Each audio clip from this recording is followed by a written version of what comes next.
La 50e session de l'Assemblée parlementaire de la francophonie se tient actuellement à Paris, au Sénat et à l'Assemblée nationale, et ce depuis le 9 juillet dernier.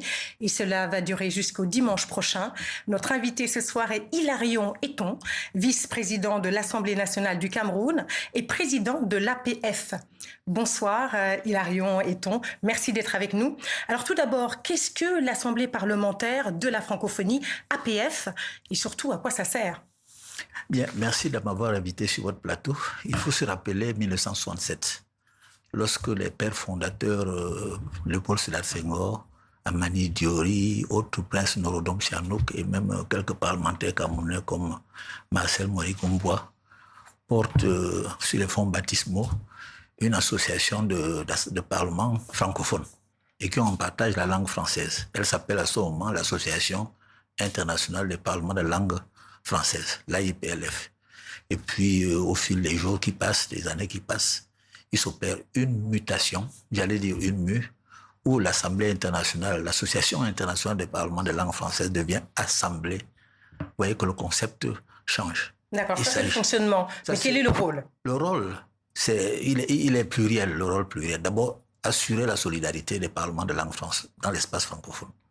C'est la première chose. Ensuite, avoir en partage la langue française dont il faut assurer l'orthodoxie.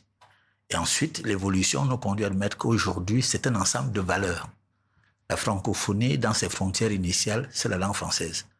Et de fur et à mesure que l'on avance, cette francophonie, cette langue française se mue à un ensemble de valeurs. Donc, langue française, plus un ensemble de valeurs, état de droit, démocratie, progrès et prospérité partagée. Et donc, voilà ce que c'est que la francophonie aujourd'hui.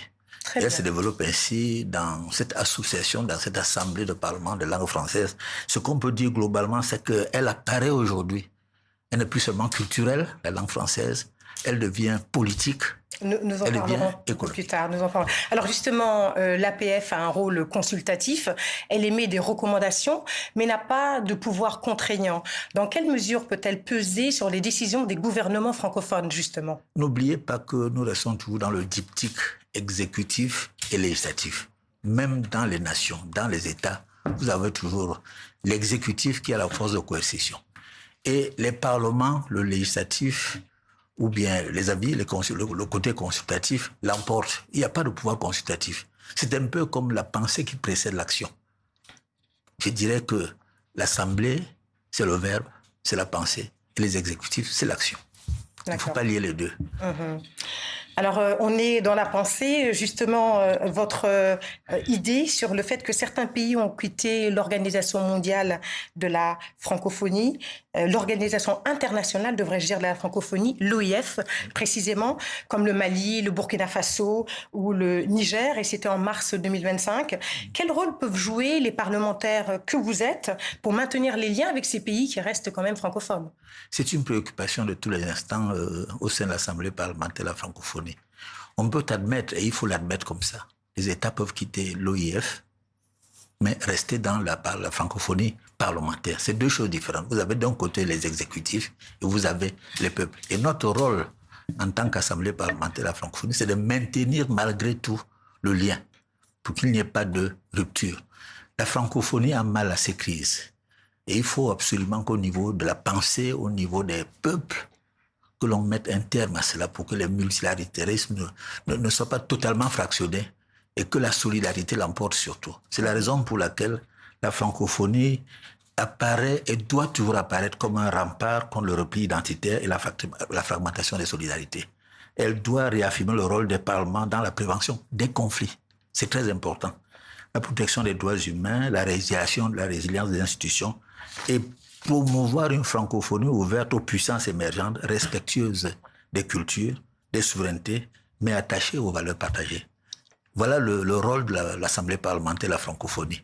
Et notre rôle, donc, vis-à-vis des États du Sahel, c'est maintenir le lien, malgré l'expression de leur souveraineté. Nous estimons que les peuples doivent tout mettre en œuvre pour maintenir ces liens. Et c'est la raison pour laquelle nous envisageons au niveau de l'Assemblée parlementaire de la francophonie de dépêcher sur place un certain nombre de missions pour que le dialogue reste au dialogue entre les peuples. Alors, on a vu des pays qui quittent effectivement l'OIF. depuis octobre 2024, en revanche, il y a 4 pays qui ont adhéré avec le statut d'observateur. C'est la Polynésie française, le Chili, la Sarre et la Nouvelle-Écosse.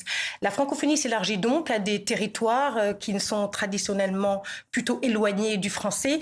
Est-ce pour vous un signe de rayonnement de la langue française ou plutôt un danger de sa dilution? Il n'y a pas de dilution, c'est une illusion en réalité. Je vous ai dit tout à l'heure que la francophonie ne doit plus apparaître seulement comme étant le périmètre de la langue française. Il faut y ajouter des valeurs. Et tous les pays qui adhèrent à ces valeurs deviennent francophones, même s'ils ne parlent pas l'anglais, comme première langue. Ce sont des pays qui, dans l'ensemble, utilisent le français comme étant une langue de travail.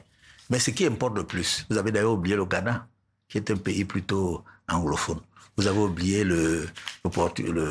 l'Angola, qui est entré dans la francophonie. Et donc, tous ces pays rentrent dans la francophonie à la recherche des valeurs de la francophonie, qui, chaque jour, sont des valeurs qui deviennent de plus en plus partagées. Alors, une dernière question, si vous le permettez.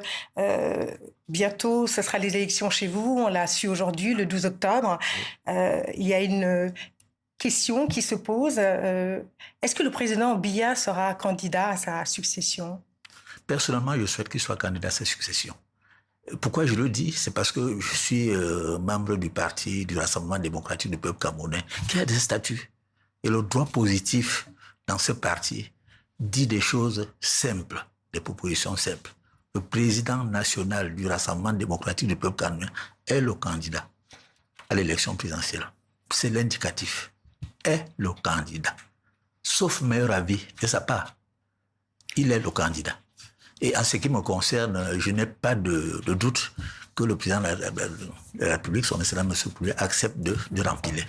Merci beaucoup de votre visite, M. Etong. Je rappelle que vous êtes vice-président de l'Assemblée nationale. Premier vice-président. Premier vice-président de l'Assemblée nationale du Cameroun et président de l'APF. Je vous remercie, madame, de m'avoir invité.